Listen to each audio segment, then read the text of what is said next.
पहले टाइमिंग की बात करता हूं। जी। सारे विपक्षी दल, ओवैसी हो, राहुल गांधी जी हो, या अरविंद केजरीवाल हो, या ममता जी हो, ये झूठ की राजनीति कर रहे हैं। इसलिए टाइमिंग का महत्व नहीं है।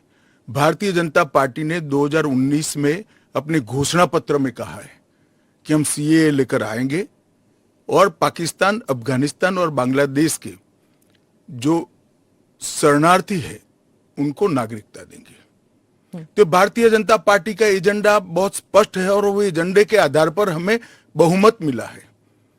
2019 में ही ये बिल संसद के दोनों सदनों ने पार कर दिया। उसके बाद कोविड के कारण थोड़ा लेट हुआ। अब टाइमिंग का क्या महत्व है? सरकार ने अपनी विल चुने जाने से पहले अभिव्यक्त कर दी है। चुनने के बाद फर्स्ट प्रायोरिटी में पहले ही साल में दोनों सदनों से इस कानून को मान्यता मिल गई है। रूल्स फॉर्मेलिटी है। अब टाइमिंग का या पॉलिटिकल गेन या लॉस का सवाल नहीं है। अब विपक्ष तुष्टीकरण की राजनीति कर कर, एपीसमेंट की पॉलिटिक्स कर कर वोट बैंक को कंसोलिडेट करना चाहता है। मैं उनको विनती करना चाहता हूं कि आप एक्सपोज हो चुके हो, ये मत करिए। पूरे देश की जनता जानती है कि सीएए इस देश का कानून है और ये 4 साल में मैं कम से कम 41 बार बोला हूं कि ये होगा, चुनाव के पहले होगा। अब क्या मतलब है टाइमिंग का सवाल करने का? तो इतने साल तो हुआ नहीं ना, 2019 के बाद अब हुआ है। स्मिता जी, मुझे एक बात बताइए, wheel of legislator, wheel of government bill से प्रकट होता है या रूल से प्रकट होता है? ऑब्वियसली बिल से। रूल व्यवस्था करता है, जो करने में पहले कोविड के कारण और बाकी सारे पॉलिटिकल इश्यूज के कारण लेट हुआ। मगर कब से नागरिकता मिलेगी? तो 2014 के पहले से। वो थंब रूल वहीं का वहीं है। आज क्या फर्क पड़ गया है बताइए? कोई फर्क नहीं पड़ा है। भारतीय जनता पार्टी को के लिए ये पॉलिटिकल गेन का मुद्दा नहीं है। भारतीय जनता पार्टी के लिए, हमारे नेता नरेंद्र मोदी जी के लिए अफगानिस्तान, पाकिस्तान और बांग्लादेश से आए हुए करोड़ों शरणार्थियों को उनका अधिकार देने का मुद्दा है, उनकी वेदना से मुक्ति दिलाने का मुद्दा है और उनकी 3 पीढ़ी को न्याय देने का मुद्दा है, जो कांग्रेस पार्टी ने कभी नहीं दिया।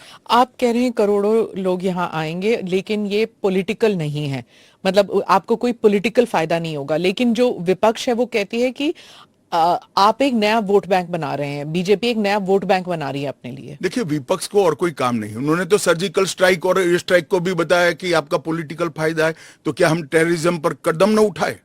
इन्होंने 370 को भी बताया कि ये आपके पॉलिटिकल फायदे के लिए कर रहे हैं। हम 1950 से कह रहे हैं कि हम 370 को हटाएंगे। उनका हिस्ट्री है, जो बोलते हैं वो करते नहीं है। मोदी जी का हिस्ट्री है, जो भारतीय जनता पार्टी ने कहा है, नरेंद्र मोदी ने कहा है, वो पत्थर की लकीर है। मोदी की हर गारंटी पूरी होनी है। 2019 में आपने एएनआई को इंटरव्यू में कहा था कि जो हिंसा हुई थी उस वक्त, सीए के कारण जो हिंसा हुई थी, उस वक्त आपने कहा था एक डिसइंफॉर्मेशन कैंपेन है और वो आप दूर नहीं कर पाए उस डिसइंफॉर्मेशन को, मिस इन्फॉर्मेशन, डिसइंफॉर्मेशन, जो भी। इस बार क्या पार्टी जो है या सरकार जो है उसको अलग कर पाई है? स्मिता जी, दरमियान में मैंने कहा 41 टाइम, 41 बार अलग अलग मंचों से इसके बारे में मैंने डिटेल बात करी है कि इस देश के अल्पसंख्यक माइनॉरिटीज या तो किसी और व्यक्ति को डरने की जरूरत नहीं है, क्योंकि सीएए में किसी की नागरिकता लेने का प्रावधान ही नहीं है। सीएए सिर्फ और सिर्फ 3 देश, अफगानिस्तान, पाकिस्तान और बांग्लादेश से हिंदू, सिख, बौद्ध, क्रिश्चियन और पारसी, जो जैन और पारसी शरणार्थी आए हैं, इनको उनका अधिकार देने का कानून है, नागरिकता देने का कानून है, जिससे इनके जीवन की वेदनाओं को हम कम कर पाए। मैं बाकी रिलीजन्स के बारे में बाद में आती हूँ, पहले मुसलमान समुदाय के बारे में बात करते हैं, क्योंकि चाहे ओवैसी साहब हों, चाहे ममता बनर्जी हो, और फिर बहुत से विदेशी मीडिया जो है वो भी कह रही है it's an anti Muslim law, because आप मुसलमानों को नहीं शामिल कर रहे हैं, तो वो क्राइटेरिया ही है कि मुसलमान नहीं होने चाहिए। ऐसा नहीं है। आप इस लॉ को आइसोलेशन में नहीं दे सकते। इस देश का एक इतिहास है। 15 अगस्त 1947 को देश का विभाजन हो गया। देश 3 हिस्सों में बंट गया। वो बैकग्राउंड है। भारतीय जनसंघ, भारतीय जनता पार्टी हमेशा विभाजन का विरोध किया। हम कभी सहमत नहीं थे। इस देश का विभाजन धर्म के आधार पर होना ही नहीं चाहिए था, मगर उस वक्त किया गया। जब धर्म के आधार पर आप विभाजन करते हो और वहां जो अल्पसंख्यक है उन लोगों पर ढेर सारे अत्याचार हो, धर्म परिवर्तन कराया जाए, इनकी महिलाओं को अपमानित किया जाए, वो माँ बहन बेटी के लिए वो शरण में आए भारत की, तो क्या उसको यहां नागरिकता का अधिकार नहीं है? और स्वयं कांग्रेस के नेताओं ने आजादी के वक्त सैकड़ों भाषणों में कहा है कि अभी मारकाट चल रही है, अभी जहां है वहां रह जाइए, बाद में जब कभी भी भारत में आएंगे आपका स्वागत है। परंतु बाद में इलेक्टोरल पॉलिटिक्स चालू हुई, वोट बैंक की राजनीति चालू हुई। अपीसमेंट के कारण वो वादा कांग्रेस पार्टी ने कभी पूरा नहीं किया जो आज नरेंद्र मोदी पूरा कर रहे हैं। सर, जो बाकी समुदाय, बाकी जो रिलीजन्स हैं, चाहे हिंदूज हैं, जैन हैं, बुद्ध हैं, सिख हैं, उन सबको तो मैं मानती हूँ, ठीक है, देवर रिलीजन्स बॉर्न इन इंडिया। नहीं, आंकड़े पर पारसी और अगर आप पारसी और ईसाइयों को ला सकते हैं, वो जो रिलीजन्स है, they were not born in India, तो अगर आप पारसी और ईसाइयों को ला सकते हैं तो मुसलमानों को क्यों नहीं? देखिए, मुस्लिम आबादी के लिए ही वो हिस्सा आज भारत का भाग नहीं है। वो भूमि इसीलिए दे दी गई थी। फिर तो हर देश से अव्यवस्था से जो आना चाहिए, इसके लिए भारत के दरवाजे खोल लो। भारत कहां बचता है? अखंड भारत के जो लोग हिस्सा थे और जिन पर धार्मिक प्रताड़ना हुई है, उसको शरण देना मैं मानता हूं हमारी नैतिक जिम्मेदारी है और हमारी कॉन्स्टिट्यूशनल रिस्पॉन्सिबिलिटी। और स्मिता जी, आप आंकड़े की गहराई में जाइए। जब विभाजन हुआ तब पाकिस्तान में 23% हिंदू थे, हिंदू और सिख थे। आज 3.7% बच गए। कहां गए सारे? इतने सारे तो यहां आए नहीं। धर्म परिवर्तन हुआ, अपमानित किया गया, दोयम दर्जे के नागरिक के नाते इनको रखा गया। कहां जाएंगे ये लोग? क्या देश इसका विचार नहीं करेगा? देश की पार्लियामेंट इसका विचार नहीं करेगी? देश की पॉलिटिकल पार्टियों ने इनका विचार नहीं करना चाहिए? इसमें अहमदी मैं बांग्लादेश भी है। मैं बांग्लादेश की बात करता हूं जी। 1951 में हिंदुओं का प्रतिशत 22% था। मैं 51 की बात कर रहा हूं। बांग्लादेश की 51 के आंकड़े ऊपर हमारे पास है। 2011 की जनगणना में वो 10% रह गए। कहां गए वो लोग? अफगानिस्तान 1992 के पूर्व, मैं 92 के आंकड़े मेरे पास लगभग 2 लाख सिख और हिंदू थे और आज करीब 500 बच गए। क्या इन लोगों को अपनी बिलीफ से जीने का अधिकार नहीं है? वो जब भारत एक था तब हमारे ही थे, हमारे ही भाई है, हमारी ही बहन है, हमारी ही माता है। अगर यही थ्योरी को आप अपना लो तो पार्टीशन के बाद इतने सारे शरणार्थियों को क्यों लिया? उसका भी तर्क नहीं है फिर तो वही मैं पूछूंगी कि आपने कहा कि धर्म के आधार पर दूसरा मुल्क बना, पर वहां पर शिया और अहमदी, बलोच, ये भी तो प्रताड़ित है वहां पर। देखिए, वो प्रताड़ना आंकड़ों के आधार पर इतनी सिद्ध नहीं की जाती और पूरी दुनिया में सारा ब्लॉक मुस्लिम ब्लॉक माना जाता है। आप मेरी बात समझ कर चलिए। और शिया, अहमदिया वो तो छोड़िए, मुसलमान को भी अधिकार है यहाँ एप्लीकेशन करने का। हमारे संविधान ने रास्ता खोला है वो एप्लीकेशन कर रेफ्यूजी के तौर पर। ना, रेफ्यूजी के तौर पर नहीं, नागरिकता लेने के लिए अप्लाई कर सकते हैं। भारत सरकार इनकी भारत की सुरक्षा और भारत की बाकी सारी चीजों को देखते हुए उसका निर्णय करेगी। अच्छा, तो एक रास्ता किसी के लिए बंद नहीं है। अच्छा। ये स्पेशल एक्ट इसलिए बनाया है कि ये किसी भी वैध डॉक्यूमेंट के बगैर शरण में आए हैं, बॉर्डर क्रॉस कर कर आ गए हैं। तो अब आपने पोर्टल भी खोल दिया है, उसमें वो सारे डिटेल्स करेंगे। वो पोर्टल सुरक्षित है? और अगर किसी के पास दस्तावेज नहीं है तो क्या अब वो ना नागरिक है, ना माइग्रेंट है, ना रेफ्यूजी है, क्या बन जाते हैं? देखिए, मैं आपको बताता हूं, जिनके पास दस्तावेज नहीं है इसका रास्ता हम बाद में ढूंढेंगे, परंतु जिनके पास दस्तावेज है वो मेरे एक रफ अंदाज से 85% से ज्यादा है। और कितनी देर लगेगी, क्योंकि उन्हें एक ओथ भी लेना पड़ेगा? हमने कोई उसे- समय मर्यादा नहीं रखी है। अच्छा। आराम से सब लोग एप्लीकेशन करें। मैं सबको अपील करता हूं, आप आराम से करिए। ये एप्लीकेशन देश की सभी भाषाओं में है। आपकी भाषा में आप डाउनलोड कर सकते हो, एप्लीकेशन कर सकते हो, और आपकी समय की अनुकूलता से भारत सरकार आपको इंटरव्यू के लिए बुलाएगी और डॉक्यूमेंट की ऑडिट के लिए बुलाएगी। और वो फेस टू फेस इंटरव्यू होगा या फिर या फेस टू फेस होगा? Face to face? Original document लेकर आना पड़ेगा। और अगर वो सेकंड जनरेशन रेफ्यूजीज है, मतलब अगर उनके बच्चे हो गए हिंदुस्तान में, 15 अगस्त 1947 से लेकर 31 दिसंबर 2014 तक जो भी आए हैं वो और उनके बच्चों का भारत में स्वागत है। ठीक। मैं आपके आलोचक के जो कमेंट्स हैं उनको पढ़ती हूँ, और आप बताइए। जो दिल्ली के चीफ मिनिस्टर हैं वो कहते हैं, वो सवाल उठा रहे हैं। उन्होंने कहा कि ये जो अंधाधुंध लोग आएंगे, बीजेपी उन्हें नागरिकता देगी, उससे थेफ्ट, रॉबरीज, रेप बढ़ जाएगा। दिल्ली के मुख्यमंत्री अपने भ्रष्टाचार के उजागर होने से अपना आपा खो बैठे हैं। उनको मालूम नहीं है कि ये सारे लोग आ चुके हैं, आज भारत में ही रह रहे हैं। सिर्फ इनको अधिकार नहीं मिला है, वो अधिकार देने की बात है। 2014 तक जो आ गए इनको नागरिकता देनी है। और इतनी ही चिंता है तो वो क्यों बांग्लादेशी घुसपैठियों की बात नहीं करते हैं, रोहिंग्यास का विरोध क्यों नहीं करते हैं? क्योंकि वो वोट बैंक की पॉलिटिक्स कर रहे हैं। दिल्ली के चुनाव उनके लिए लोहे के चने चबाने जैसे हैं, इसलिए वोट बैंक की पॉलिटिक्स कर रहे हैं। नौकरी का कहां सवाल है, वो ऑलरेडी यहां है। और बांग्लादेशी नौकरी का अधिकार नहीं मार रहे हैं क्या? रोहिंग्यास नहीं मार रहे हैं? इनके लिए तो आप कभी नहीं बोले भाई। सिर्फ जो हिंदू शरणार्थी आए हैं, जो बौद्ध शरणार्थी आए, जो जैन, पारसी और क्रिश्चियन शरणार्थी, इसी का विरोध कर रहे हैं। वो यही कह रहे हैं कि आप अपने नागरिकों को नौकरी नहीं दे पा रहे हैं और इनको आप स्मिता जी वो पार्टीशन के बैकग्राउंड को भूल गई हैं।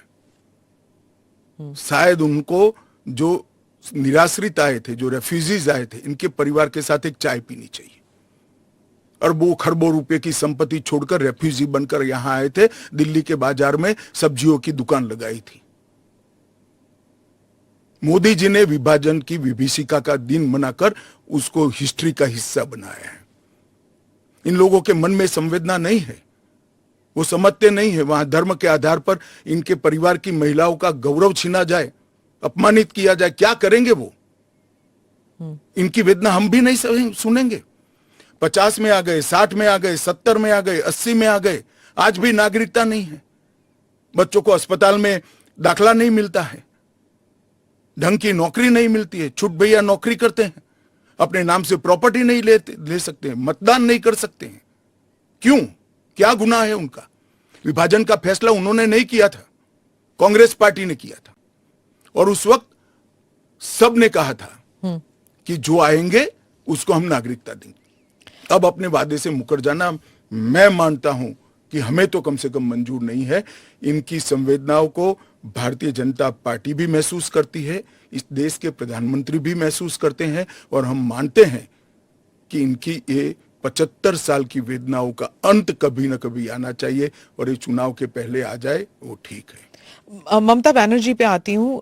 चीफ मिनिस्टर ने कहा है कि बीजेपी जो है ये हिंदू मुसलमान का खेल कर रहे हैं, और उन्होंने ऑडियंस को कहा कि आपकी प्रॉपर्टियां छिन जाएंगी, आपके बच्चों का एजुकेशन खत्म हो जाएगा, आपको डिटेंशन कैंप में भेज दिया जाएगा, और डिटेंशन कैंप ऑलरेडी हैं। तो ये सीए के जरिए 15 से लेके 20 लाख लोगों की सिटीजनशिप छीन ली जाएगी। देखिए, मैं ममता जी को करबद्ध निवेदन आपके इस कार्यक्रम के माध्यम से करना चाहता हूं। पॉलिटिक्स करने के हजारों मंच है। प्लीज बांग्लादेश से आए हुए बंगाली हिंदुओं का हित मत करिए। आप खुद बंगाली हैं। बांग्लादेश से जो बंगाली हिंदू आए हैं, इनको नागरिकता देने के लिए एक कानून है। ममता जी को मैं खुली चुनौती देता हूं, इस कानून की धारा में से किसी की नागरिकता छीनने की एक धारा वो बता दे सार्वजनिक रूप से। वो खौफ पैदा कर रही है, हिंदू और मुसलमानों के बीच में विखवाद कराना चाहती है, अपनी वोट बैंक का कंसोलिडेशन करना चाहती है। ममता जी, इसको मत रोकिए। करने जैसा काम है, घुसपैठ रोकिए। नहीं रोक रही है वो नहीं कर रही। आप हमें कोऑपरेट नहीं करिए।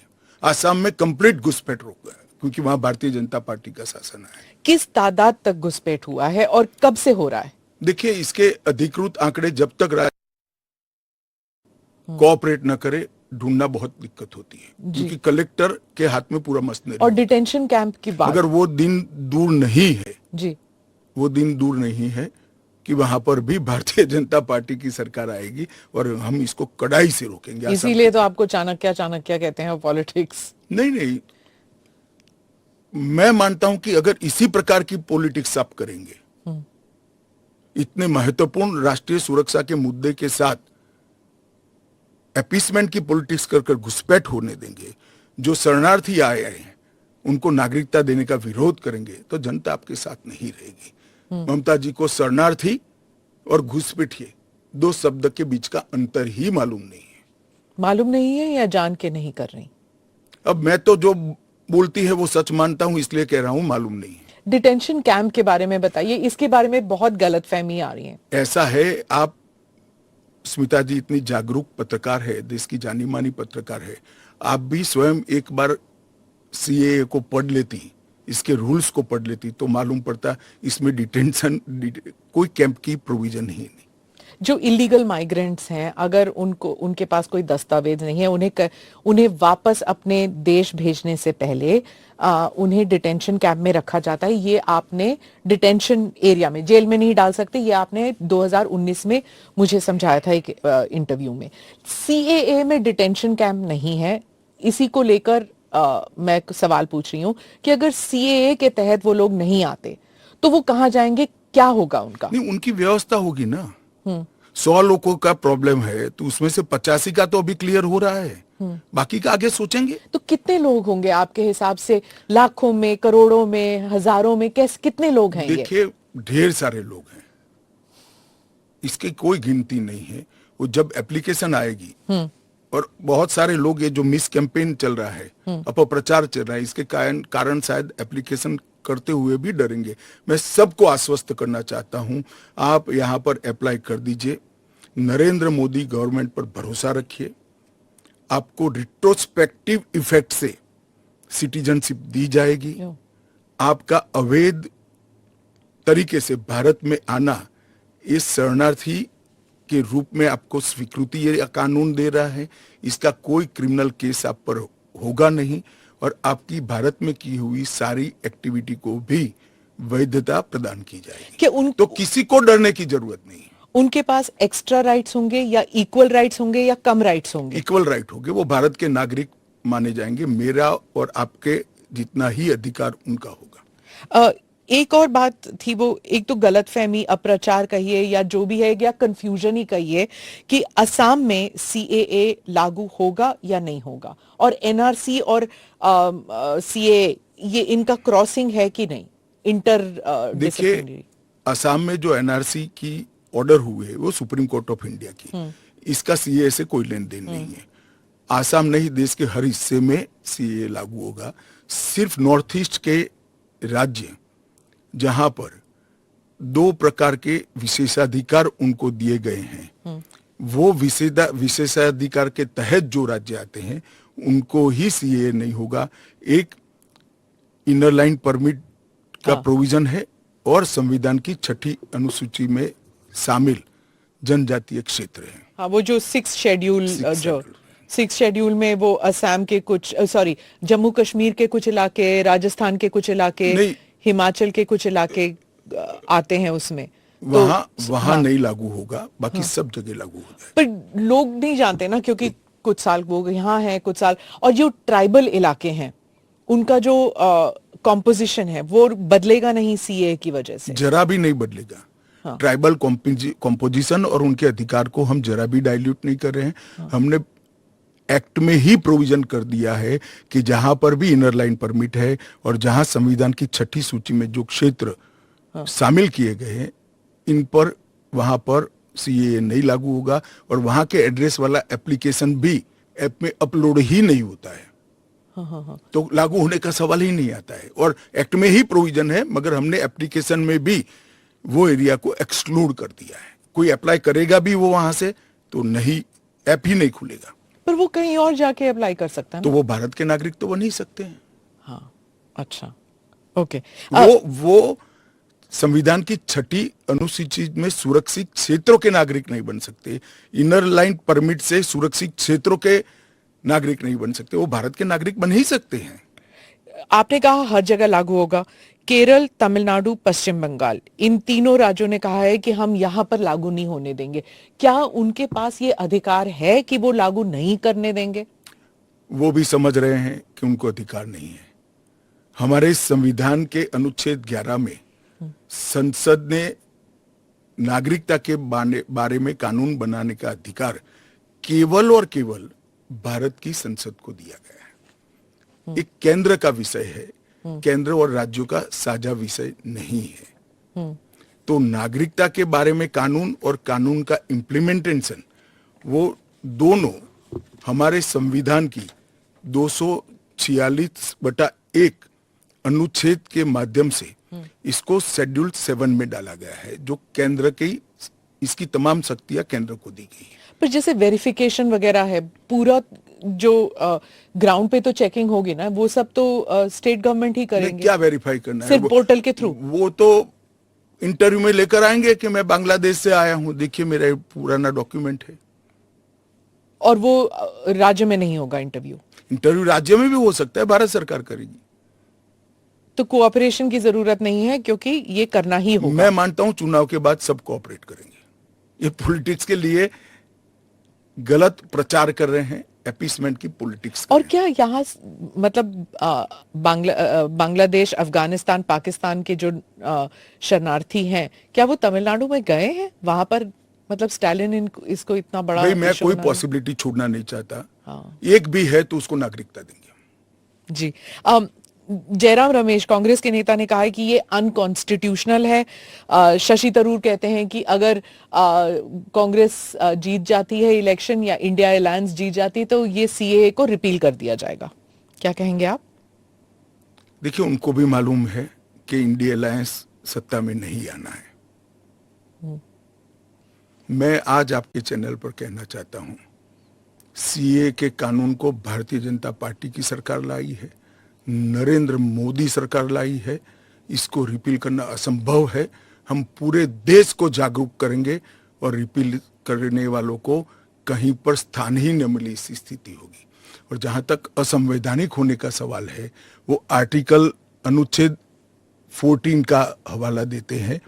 वो भूल जाते हैं कि अनुच्छेद 14 में 2 अपवाद रखे हुए हैं। एक रीजनेबल क्लासिफिकेशन का अपवाद है और दूसरा कानून के उद्देश्यों के साथ लॉजिकल संबंध होना चाहिए। तो वो आर्टिकल 14 का वायोलेशन नहीं करता है। इसमें रीजनेबल क्लासिफिकेशन बहुत स्पष्ट है कि जिन लोगों पर भारत के पुराने हिस्सों में आज वो विभाजन के कारण देश से कटे हैं, अफगानिस्तान, पाकिस्तान और बांग्लादेश में, जिन लोगों पर धार्मिक प्रताड़ना होने के कारण जो भारत की शरण में आए हैं, उसके लिए एक कानून है। तो रीजनेबल क्लासिफिकेशन बहुत स्पष्ट है और इसलिए ये पूरी तरह से संवैधानिक कानून है। एक और क्रिटिसिज्म है, महबूबा मुफ्ती कहती हैं कि ये सुप्रीम कोर्ट में जो है उसकी सुनवाई अभी बाकी है, तो इतनी जल्दबाजी क्यों? देखिए, हर कानून को कोई सुप्रीम कोर्ट में स्टे करेगा तो कानून का इम्प्लीमेंटेशन नहीं होगा। सुप्रीम कोर्ट के सामने न्याय मांगने के लिए जाना और सुप्रीम कोर्ट ने स्टे देना दो अलग बात है। इस कानून पर सुप्रीम कोर्ट का कोई स्टे नहीं है। 4 साल से लोग गए हैं, अभी लंबित है, मगर सुप्रीम कोर्ट ने इसके इम्प्लीमेंटेशन पर कुछ स्टे नहीं दिया है। मैं महबूबा जी को पूछना चाहता हूं, 370 पर 1951 में ही सुप्रीम कोर्ट में अर्जी हो गई थी, फिर क्यों इतने समय तक आप एंजॉय किए भाई? आप बताएंगे देश की जनता को? जब आपके पक्ष की बात होती है तब नैतिकता के पैरामीटर्स बदल जाते हैं। ऐसे नहीं होता है। देश का एक संविधान है, परंपराएं हैं, अदालतों की परिपाटी है, इसके हिसाब से देश चलता है। वो संविधान के बारे में बात करें तो यूबीटी जो ग्रुप है शिवसेना की, वो कहते हैं कि आपकी विफलताओं को छुपाने के लिए मेरा उद्धव जी से रिक्वेस्ट है कि कानून चाहिए या न चाहिए वो स्पष्ट करो पहले। क्या उद्धव जी बोल सकते हैं कि कानून नहीं आना चाहिए? मैं आज उनका आह्वान करता हूं, देश की जनता के सामने, महाराष्ट्र की जनता के सामने स्पष्ट करें कि सीए नहीं होना चाहिए। हिंदू शरणार्थियों को, बौद्ध शरणार्थियों को, जैन, बौद्ध और क्रिश्चियन शरणार्थियों को नागरिकता नहीं मिलनी चाहिए। एक बार उद्धव जी स्पष्ट करे जरा। आपका इशारा आई वॉस आप कर रहे हो, टाइमिंग का सवाल, तत्व का क्यों चर्चा नहीं करते हो? आपका इशारा बाल ठाकरे की तरफ। नहीं, मेरा तो उनकी ओर है। बाल ठाकरे साहब तो अब रहे नहीं, वो स्पष्ट करे। क्योंकि वो पहले बोलते थे नहीं, पार्लियामेंट में भी बोले हैं। अब उनको अल्पसंख्यकों के वोट चाहिए। एपीसमेंट की पॉलिटिक्स इसलिए आज उद्धव ठाकरे कर रहे हैं, हम नहीं कर रहे। हमारा डे 1 से स्पष्ट स्टैंड है कि भारत के कटे हुए हिस्से से जो शरणार्थी आए हैं, ये 3 देशों से धार्मिक प्रताड़ना के कारण आए हैं। वहां के जो अल्पसंख्यक आए हैं उनको इस देश को नागरिकता देनी चाहिए।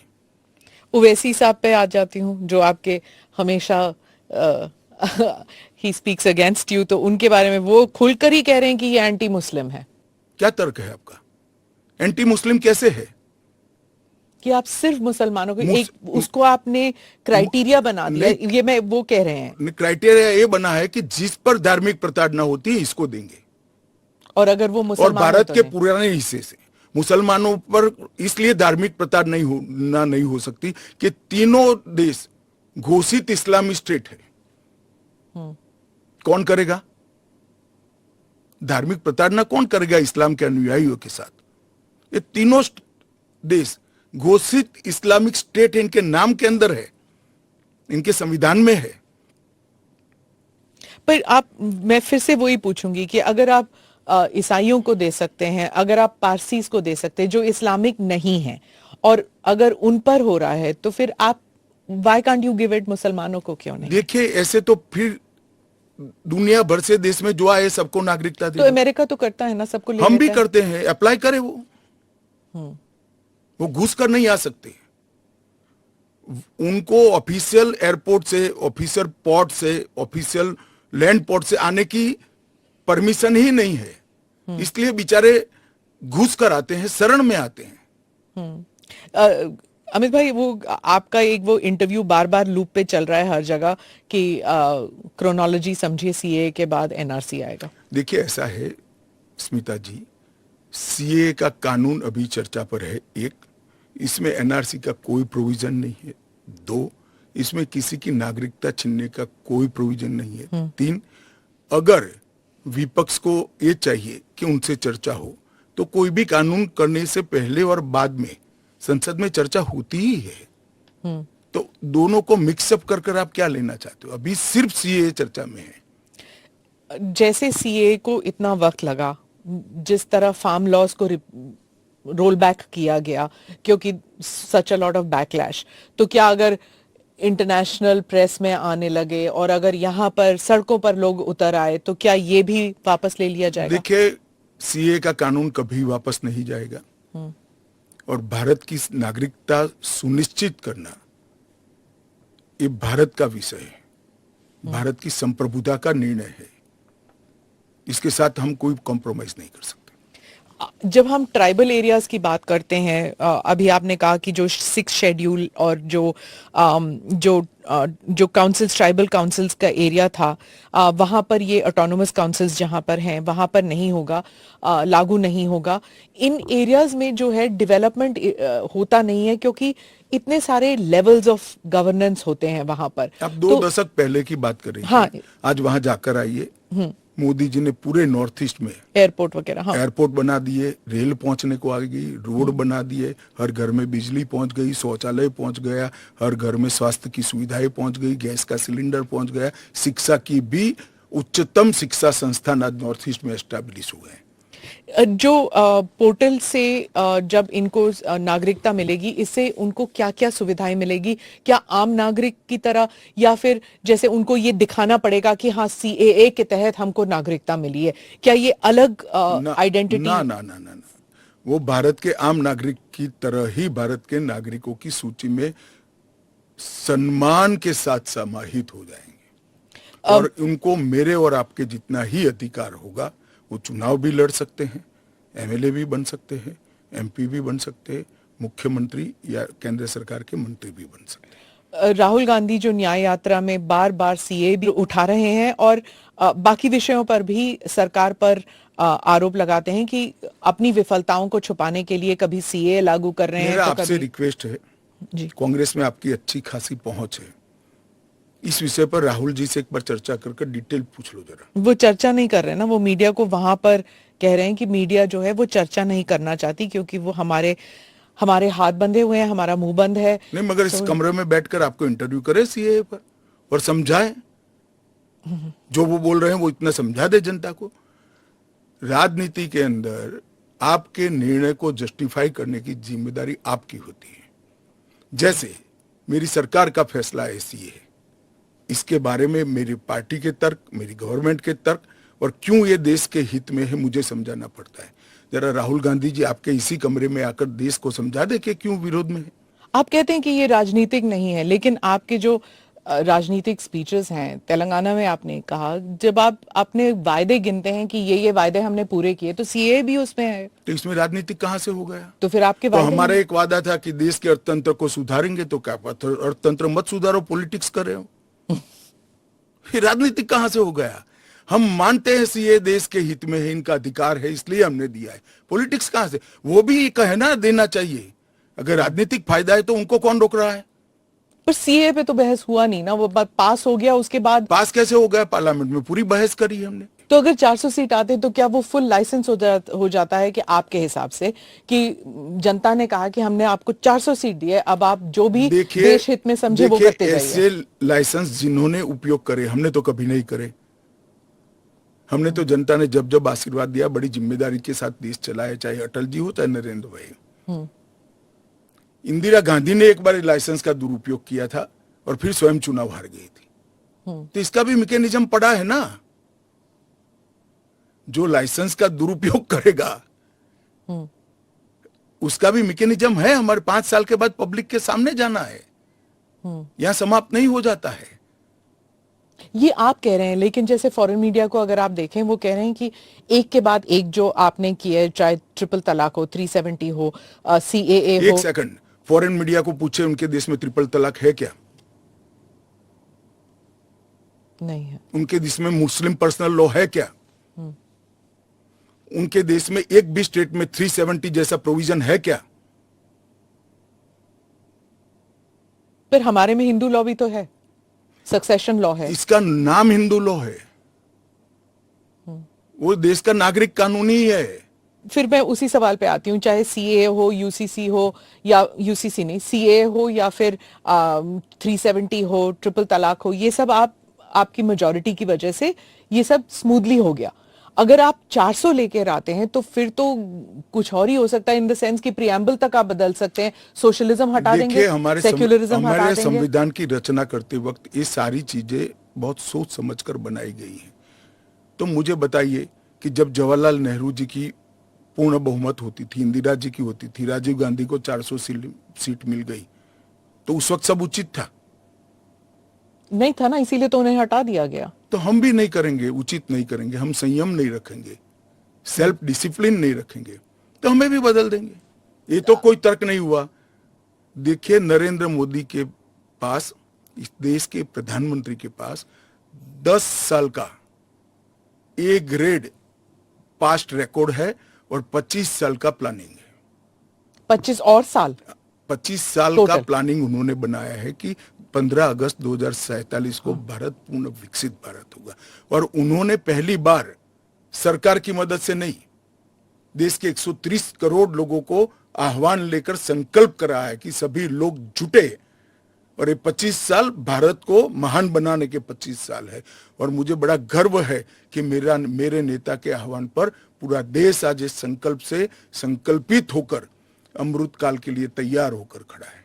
इसके साथ साथ इस देश में गुड गवर्नेंस, इस देश के अर्थतंत्र को दुनिया के प्रमुख अर्थतंत्रों में शुमार करना, दुनिया भर के टेक्नोलॉजी और R&D के लिए एक प्लेटफॉर्म बनाना, भारत को मैन्युफैक्चरिंग का हब बनाना, भारत को हर क्षेत्र में आत्मनिर्भर बनाना, इस देश की शिक्षा व्यवस्था को दुनिया के साथ और दुनिया से आगे ले जाने का प्रयास करना, ये सारी चीजें हमने करी है और ये भी हमारा एजेंडा है।